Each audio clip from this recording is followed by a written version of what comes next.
We're back. All right, guys. Move it on up. Sorry. We're here. We're feeling people up with my scientist glove. Dude, I always love the unarmed weapons that only have one of them on your hand because you always just attack with the same hand every single time. Oh, yeah. And like, if you could get two, would you put... By the way, what are they thinking not having dual wielding in this game? Yeah. Oh! Dude, there's not even mods for it. Like, yeah, for some reason. Like, apparently it's super hard to do, I guess. Because, like, I know what you're saying is, like, dual wielding. But, like, dude, what's, like, the first thing you think of? No, obviously. Like, especially in, like, a more action-paced game like this. Yeah. You're like, oh, I can pick also, up two especially for a weapons. game that's so focused on fucking cowboys. Mm-hmm. Of course you want to dual-wield revolvers. Yeah, what are you thinking? It's, like, Dude, just... look at that guy's lean, though. I don't know what you're talking about. Like, here's the deal, folks. You might be saying, it's just not in the engine. Well, guess what? The people who make this game are programmers professionally. Yeah. That's their job. They made the engine. Oh, no. I don't even think you punched that guy. Convict this. All right, so you have approximately 1,000 books right now. I think I have Sample? 6 or 7. You're working on lucky number 7 right now. Lucky number 11. Remember that movie? Lucky number 11. I remember X versus Sever, a movie I always thought was the same movie, but definitely wasn't. I can't believe you remember X versus Sever. That is, dude, Ballistics, X versus Sever. That is still, I want to say, my least favorite game of all time. Really? That and Rampage. Yeah, I know you hate Rampage. Rampage is a bad game. But Ballistic X versus Sever for Game Boy Color. Maybe it's Game Boy Advance. Either way, worst game I've ever played in my life. I was like, man, I'm in a first-person shooter mood. I'm like 8. Dude, was this a rental game? No, I bought it. I was like, I'm going to play it on vacation. It was my vacation game. And I was like, well, I guess I'll just play Mega Man Battle Network again, which I did. And I loved it. And I was very happy. Loved Mega Man Battle Network. And then you know what happened? To like every other good Mega Man game? Stop making them. They're like, hey guys, let's dip our foot in Mega Man Star Force and see how that goes. Oh, they didn't sell. I guess this series is over now. Goodbye. I've never even heard of Star Force. Who would want to hear about that? Also, apparently they made like the retro Mega Man games. They still come out with those. Yeah, they still make those. That's fine. But I don't care about that. I care about Mega Man Battle Network. That's fair. And everyone loved them, and they were like, we're going to go and step in another direction. And it didn't work out. And then they're like, well, I guess nobody likes Mega Man anymore. And you're like, shut up. You screwed up, not us. This isn't my fault. That's what happened with Mega Man Legends, too. They were like, well, you guys weren't excited enough when we announced it. You're like, what are you talking about? Do they keep on releasing Mega Man X's? Are those still things? I don't think any came out since PS1. I really thought there was at least a PS2 game, but I could be wrong about that. No, I think there was kind of a delay on the Blue Bomber. They made Battle Network and then they were done. Because the only one, because they made 9 and 10, which are great. Right. Because when I was a kid, probably the first Mega Man game I ever played was X4, I think. Whatever the one that was all named after Guns N' Roses characters. Yeah, I think that was X4. Yeah, so that was the first one I ever played. Then I probably played X. So I don't have too much experience with Mega Man games aside from those. Someone should have been fired for that Guns N' Roses thing, by the way. Yeah, but they do that shit all the time. Also, I always laugh at Duff McWhalen because Duff McWhalen is hilarious. No, it's so stupid, and like it doesn't even make any sense. It's not like that was the translation. Some guy was like, "I'm just gonna do this." You know, it'd be cool if me, as the guy responsible for this decision, did it in the stupidest way possible. Everyone loves Guns N' Roses, right? By the way, how much were you actually worried about those spotlights right there? Because you're still in Phantom Pain mode. I wasn't, because it didn't do this thing. True. But yeah. It'd be like if I was a really big fan of anything, and then I was just like, what's my job? Who cares? I'm gonna name it after Chef Boyardee products. Beefaroni. This is the beefaroni file. This is the mini beefaroni file. This is the extra large ravioli. This is family size portion of beefaroni. I don't eat very many Chef Boyardee products.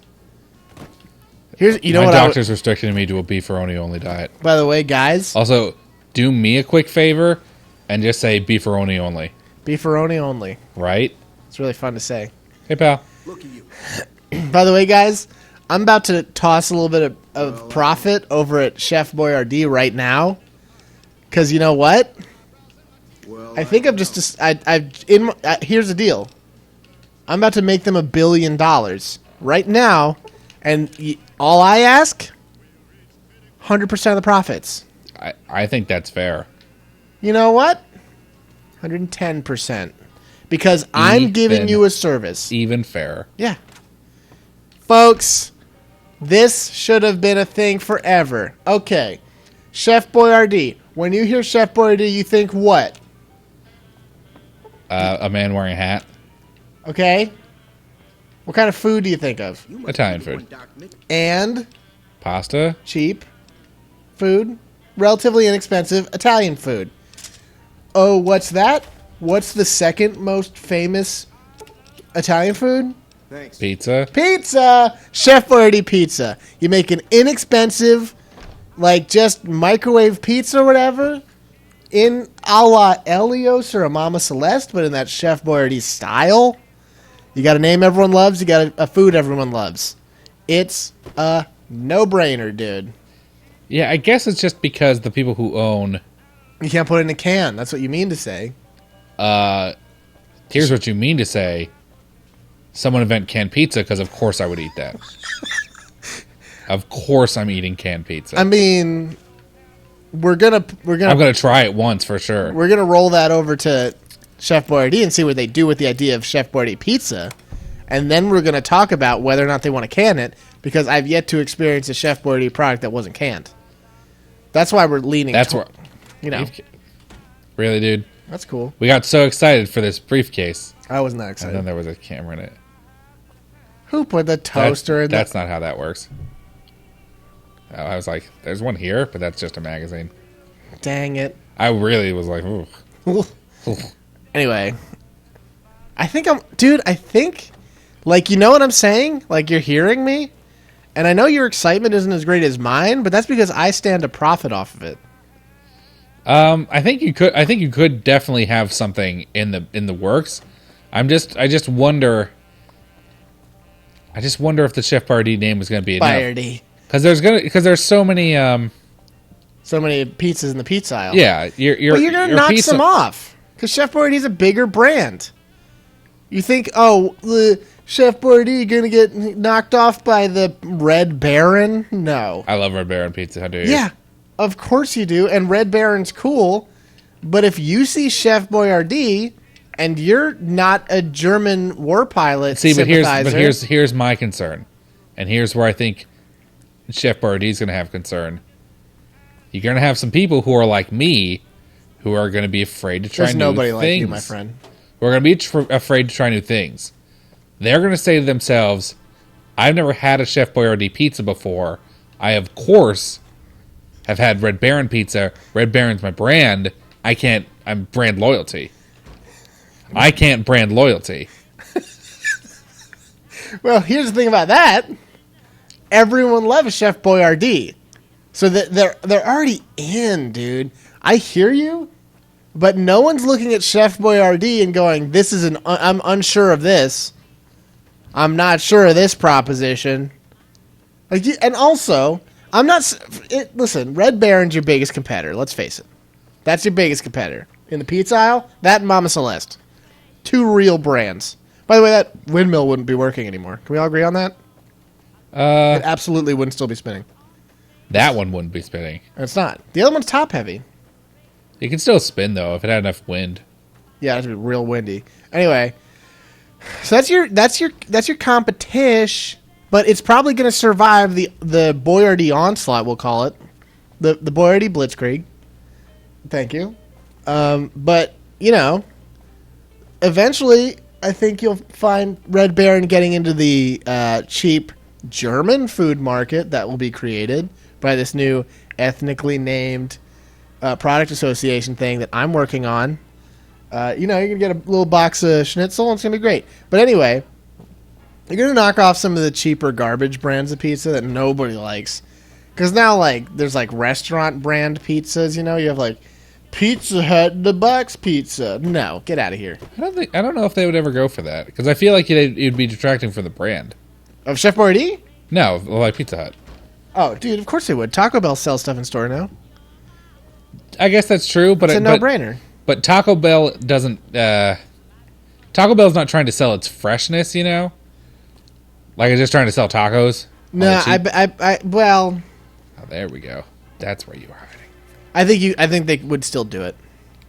Because I think at the end of the day, it's money to be made, and people know Pizza Hut.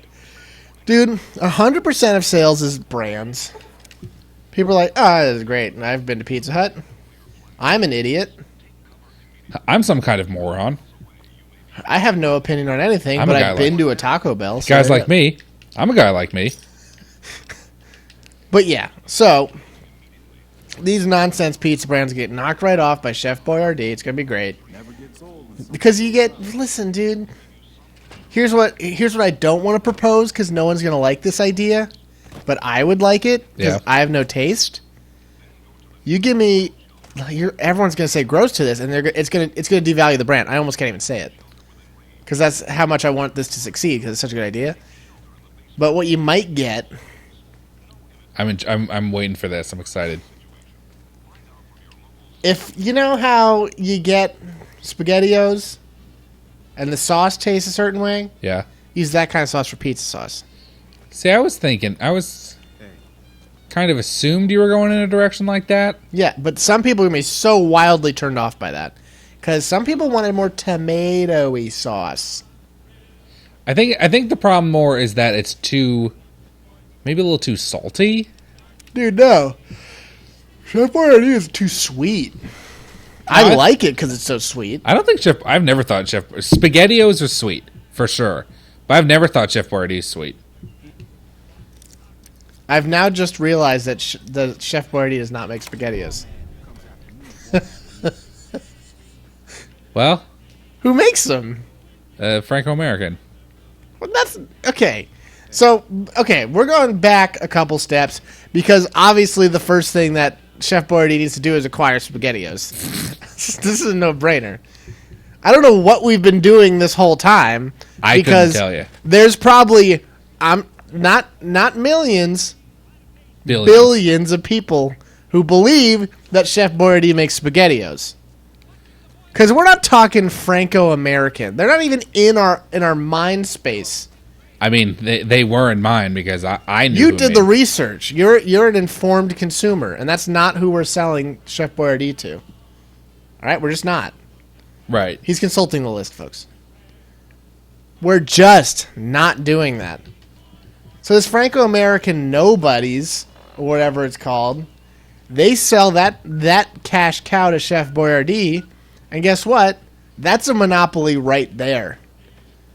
You got not only a sideways monopoly, but a vertical monopoly, because they, of course, make all the supplies for SpaghettiOs. Yeah, they make the cans. They grow the tomatoes. Yeah. They make the pasta. Yeah. They make even the labels and stuff. Yeah, I always thought vertical... Monopoly should totally be legal? No, I don't think that at all. I think they're cool, and I think they're really smart, but they're... Why do you think they're smart? Because it makes so much sense when you think about it. Because it's obvious to everybody why. I don't understand why it should be illegal. Owning all the. Okay, let me clarify what I think this is. I mean, you're probably right.